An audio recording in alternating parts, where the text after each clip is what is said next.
Hello, Commanders, and welcome back to Soldiers Inc. Training.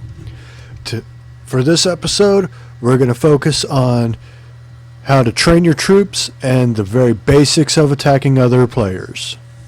So without further ado, let's get to it. When you first start out, you're limited to basically riflemen and sappers. Riflemen are your basic attack units. They don't do a whole lot of attack, but if you get enough of them built together, you have a fairly decent force. Same with sappers. They're your basic defense, really good in high numbers, and these are the two that we want to focus with for right now. You can also go on to recon operators, light snipers, heavy sniper, mortar infantry, assault infantry, and heavy infantry. And as you progress through the game, you can get armor and aviation units.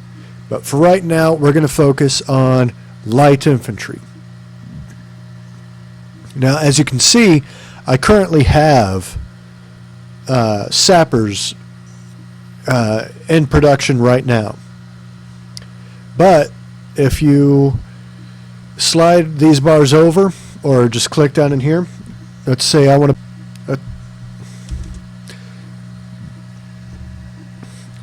build 5 riflemen. That will allow me. I just purchased 5 riflemen. That takes up your resources, which are your fuel, your ammunition, and your rations. Now, each unit takes a specific amount of each resource and also requires a certain amount of ration consumption per hour, which you can find here under the one that looks like a little box, or the rations per hour. You can also see how much each unit can carry by the carrying capacity, and that will allow you to see how much each unit will bring back from a raid if it is successful, and also the cook time required per unit. Rifleman is 5 minutes, but can be dropped down to even lower. Same with sappers. I believe sappers are about 4 or 4.5, but can be dropped down to 2 minutes and 38 seconds. But as you see, sappers have a much lower carrying capacity than riflemen. That is because sappers are not meant to be used as attack units. They're not meant to go and attack a base. They're designed to defend your base, or to defend your occupations, or your farms, as some people like to call them. Now, from here, we go to the map icon here, and we go find a base that we want to attack. Say I want to go and take this level 18 base and attack it. First, I want to recon this base, see if there's any troops hiding there that may get in the way of my attack. I don't want, to get caught with my pants down because I decided to attack a base that might have offensive troops hidden. I want to make sure that my base, or that my troops, have the best advantage possible. So as soon as I get the battle report from this recon, we'll look at it and decide the best course of action from there. Now recon, it doesn't help any for destroying enemy troops or whatever. It just tells you what's there, how many resources they have, what kind of defense, what kind of offense is there. That's all it's going to tell you. Now, if it's bunkered, the recon will not tell you. So just be careful what it is you decide to attack after you get your recon. And be careful of what it is you recon as well, because some commanders will take that as an act of aggression, but usually you're safe because most low-level bases are abandoned. Now, as you can see, there are no recon units stationed at that base. There are no offensive or defensive units at that base, but this base does have 2,000 and up of resources. 2,000 or 2,100 fuel, 2,100 ammo, and shut up. And 4,100 rations. Now, if we delete that, we can send a raid from this menu as well, where we want to send our heavy troops, and it'll be there in 2 minutes.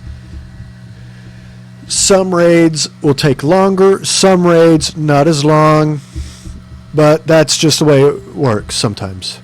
Another deal we can do from this menu as well is occupy, which will mean that we can send our defensive units. So I'm going to send my sappers there to take it as a ooh, man, that's not going to work. Cancel that. You know, wah, wah. Bad timing on my part. But you can see that if you send an occupation, once your raid is finished attacking and clearing out all the offensive units or defensive units, you can sweep in and occupy an enemy base and use them to gather resources from, and for that you go to your command HQ and look at your positions, and it'll be under annexed bases, and in this screen here you can only hold up to 3 bases and actually collect resources from, and you can only collect fuel and ammo. You can have as many farms as you want, but you can only collect from 3. So I recommend collecting from the most productive first, and then if they start going down in production, that usually means that the owner of the base has not logged on in such a long time that their depots just can't hold any more resources. So you're not going to get anything until the owner of that base re-logs on or logs back in and collects their stuff and starts building again.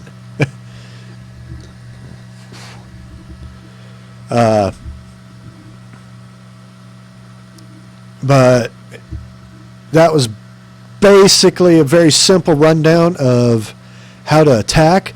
Now, if you want to defend, like say one of my friends has an incoming raid, you would come down here to your contacts list and you would pick, okay, who is it that has the raid incoming, who has an occupation, and you click send reinforcements. From there you can send your defense, your recon, anything you want. Just don't send your attack units, because as you know, those units really aren't meant for defending. So I'm going to send what few sappers I have left to one of my friends, and they'll be there in about an hour. And they'll be there to defend her base or die trying. And with that, basically closes the basics of player interaction of attack and defend. Now, you can also send reinforcements to enemy bases if you want to set up, if you know, like certain bases get hit very regularly by certain players.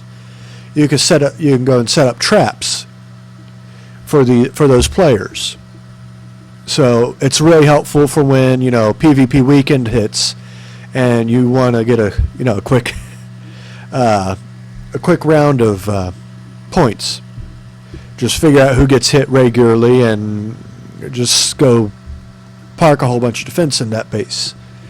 So with that being said, I will catch you all later, and carry on, Commander.